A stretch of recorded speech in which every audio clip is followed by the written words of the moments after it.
Hello दोस्तों, crack UP board exam YouTube channel में स्वागत है। आज हम आपके लिए क्लास 12th के मोस्ट इम्पॉर्टेंट कुछ टॉपिक लेके आए हैं जो कि आपके यूपी बोर्ड एग्जाम के लिए इम्पॉर्टेंट है। तो चलिए वीडियो को स्टार्ट करते हैं। वीडियो पे अगर नया है तो प्लीज़ चैनल को सब्सक्राइब कर लीजिए। इसी टाइप के हम इम्पॉर्टेंट वीडियो आपके लिए लेके आते रहते हैं। तो चलिए स्टार्ट करते हैं। चैप्टर है आपका प्रकाश विद्युत प्रभाव एवं द्रव्य तरंग। ये बहुत ही इंपॉर्टेंट चैप्टर, इसमें से आपकी परिभाषाएं बहुत बनती हैं। प्रकाश विद्युत प्रभाव पूछ लिया जाता है, देहली तरंग दैर्घ्य पूछ लिया जाता है, देहली इस टाइप से आपसे क्वेश्चन पूछ लिए जाते हैं। तो आज की वीडियो में हम 3 से 4 परिभाषाओं पर डिस्कस करने वाले हैं जो आपके 2 से 3 नंबर में पूछ भी ली जाती हैं। ठीक है, प्रकाश विद्युत प्रभाव ये बहुत ही इंपॉर्टेंट है। ये आपसे यूपी बोर्ड एग्जाम में पूछ लिया जाता है। हमने आपके जो पूरी बुक के इम्पॉर्टेंट फिजिक्स के क्वेश्चन डाले हैं उसमें हमने ये टॉपिक्स डाले हैं कि कौन कौन से इंपॉर्टेंट टॉपिक। अगर आपने वो वीडियो नहीं देखी तो लिंक डिस्क्रिप्शन बॉक्स में है, जाके उस वीडियो को देख लीजिए।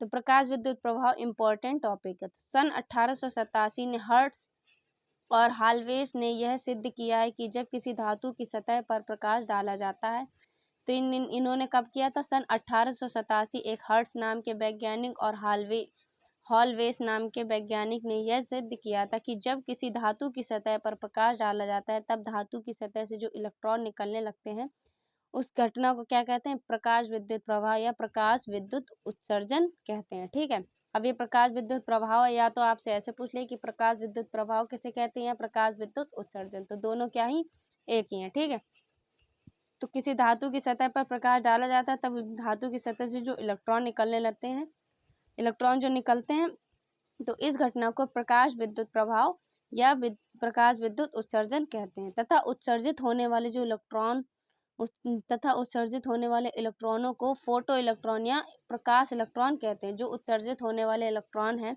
उन्हें फोटो इलेक्ट्रॉन या प्रकाश इलेक्ट्रॉन कहते हैं। तथा और इस क्रिया को क्या कहते हैं? इस क्रिया में जो धारा उत्पन्न होती है उसे प्रकाश विद्युत धारा कहते हैं।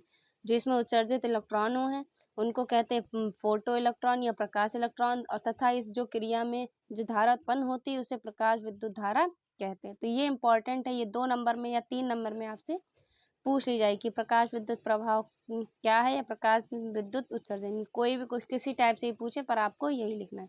तो 2 नंबर ये आपके पक्के कर सकते हैं। उसके बाद है निरोधी विभव।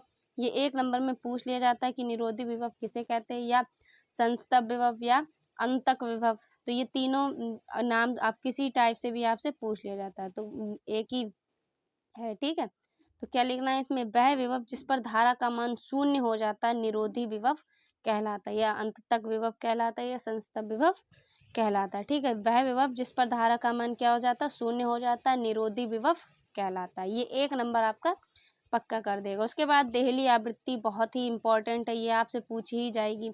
या तो देहली आवृत्ति पूछ लिया जाएगा, कार्य फलन पूछ लिया जाए, या देहली तरंग दैर्घ्य पूछ लिया जाए। तो ये बहुत ही इंपॉर्टेंट है जो आपसे 1 या 2 नंबर में पूछा जाता है। तो देहली आवृत्ति क्या है, चलिए पढ़ते हैं। वह न्यूनतम आवृत्ति जिसपे कम पर इलेक्ट्रॉन का उत्सर्जन, वह न्यूनतम आवृत्ति जिससे क्या करते हैं हम लोग कम पर इलेक्ट्रॉनों का उत्सर्जन असंभव होता है, उसे क्या कहते हैं? देहली आवृत्ति कहते हैं, या देहली आवृत्ति कहलाती है। कम, तो फिर से पढ़ते हैं। वह न्यूनतम आवृत्ति जिससे कम पर प्रकाश इलेक्ट्रॉनों का उत्सर्जन असंभव होता है देहली आवृत्ति कहलाती है। इसे किससे प्रदर्शित करते हैं? इसे न्यू जीरो से प्रदर्शित करते हैं। देहली आवृत्ति को किससे प्रदर्शित करते हैं? देहली आवृत्ति को न्यू जीरो से प्रदर्शित करते हैं। तो ये भी बहुत इंपॉर्टेंट टॉपिक है, 2 नंबर में पूछ लिया जाता है, कभी कभी 1 नंबर में भी पूछ लिया जाता है। उसके बाद है कार्यफलन। कार्यफलन भी मोस्ट इंपॉर्टेंट है, इसको भी आपको तैयार करना है, इसकी भी परिभाषा पूछ ली जाती है। तो इसमें क्या होता है? वह न्यूनतम ऊर्जा जो किसी सतह से प्रकाश इलेक्ट्रॉनों को उत्सर्जित करने के लिए आवश्यक होती है। उसमें देहली आवृत्ति में क्या था? वह न्यूनतम आवृत्ति जिससे कम पर इलेक्ट्रॉन प्रकाश के इलेक्ट्रॉनों को उत्सर्जन असंभव होता है, देहली आवृत्ति कहलाती है। और कार्यफलन में क्या होता है कि वह न्यूनतम ऊर्जा जो किसी सतह से प्रकाश इलेक्ट्रॉनों को उत्सर्जित करने के लिए आवश्यक होती है, कार्यफलन कहलाती है। इसे किससे प्रदर्शित करते हैं? इसे ईवी से प्रदर्शित करते हैं। किससे व्यक्त करते हैं? ईवी से व्यक्त करते हैं। अर्थात इसका फॉर्मूला क्या होता है? W equal to H nu zero. तो ये इसका फॉर्मूला होता है। W क्या है? और आपको अगर जो कार्यफलन लिखना तो आपको यहाँ लिख के दिखाना है कि जहाँ W कार्यफलन है और जो H है वो प्लांक नियतांक है, और जो न्यू जीरो है वो क्या है? देहली आवृत्ति है। तो अगर आप फॉर्मूला लिख रहे हैं तो उसको आपको जहाँ करके यहाँ पे साइड में दिखाना है, जैसे हमने लिखा आपको भी एग्जैक्ट ऐसे ही लिखना है, ठीक है। तो डब्लू मतलब कार्यफलन, एच से प्लांक नियतांक, जो न्यू जीरो है वो क्या है, देहली आवृत्ति है। उसके बाद आपसे प्रकाश विद्युत प्रवाह के नियम जब पूछ लिए जाते हैं 3 नंबर, तो ये भी मोस्ट इंपॉर्टेंट है, प्रकाश विद्युत प्रवाह के नियम। कभी लॉन्ग में पूछ लिया जाता है कि प्रकाश विद्युत प्रवाह का किसे कहते हैं, उसके प्रकाश विद्युत प्रवाह के नियम, या खाली प्रकाश विद्युत प्रवाह के नियम आपसे 3 नंबर में पूछ लिए जाएंगे, तो इम्पॉर्टेंट है, ठीक है। तो लेनार्ड और मिल्कन ने कई प्रयोग किए और निम्न नियम दिए। एक लेनार्ड मिल्कन ने कई प्रयोग किए और निम्न नियम दिए। तो पहला नियम क्या है कि किसी धातु के पृष्ठ पर इलेक्ट्रॉनों को उत्सर्जन की दर पर पृष्ठ पर पड़ने वाली प्रकाश की तीव्रता के समानुपाती होता है। जो किसी धातु के पृष्ठ से जो इलेक्ट्रॉनों के उत्सर्जन की दर होती है वो पृष्ठ पर पड़ने वाले प्रकाश की तीव्रता के क्या होती है, समानुपाती होती है, ठीक है। उसके बाद दूसरा क्या नियम है कि धातु की सतह से निकलने वाले इलेक्ट्रॉनों को अधिकतम गतिज ऊर्जा प्रकाश की तीव्रता पर निर्भर नहीं करती। जो धातु की सतह से निकलने वाले जो इलेक्ट्रॉन होते हैं वो अधिकतम गतिज ऊर्जा प्रकाश की तीव्रता पर निर्भर नहीं करते हैं। तीसरा नियम क्या है कि प्रकाश के इलेक्ट्रॉनों की जो अधिकतम गतिज ऊर्जा है वो प्रकाश की आवृत्ति पर निर्भर करती है, पर किस पे, प्रकाश की तीव्रता पर निर्भर नहीं करती है, ठीक है। ये ध्यान रखना, 2 नियम है, एक मतलब प्रकाश की तीव्रता निर्भर नहीं करती और दूसरे में जो प्रकाश की तीव्रता है अधिकतम गतिज ऊर्जा प्रकाश की तीव्रता पर आवृत्ति निर्भर करती है, बल्कि तीव्रता निर्भर नहीं करती है, ठीक है। 2 नियम आपके ये मिलते जुलते। उसके बाद है चौथा नियम, यदि आपतित प्रकाश की आवृत्ति एक न्यूनतम मान से कम है तब कोई भी इलेक्ट्रॉन उत्सर्जित नहीं होगा। मतलब कोई प्रकाश की आवृत्ति और न्यूनतम मान से कम है तो कोई भी इलेक्ट्रॉन उत्सर्जित नहीं होगा, ठीक है। उसके बाद 5वां नियम है कि प्रकाश के धातु की सतह पर गिरते ही इलेक्ट्रॉन उत्सर्जित होने लगता है। इस क्रिया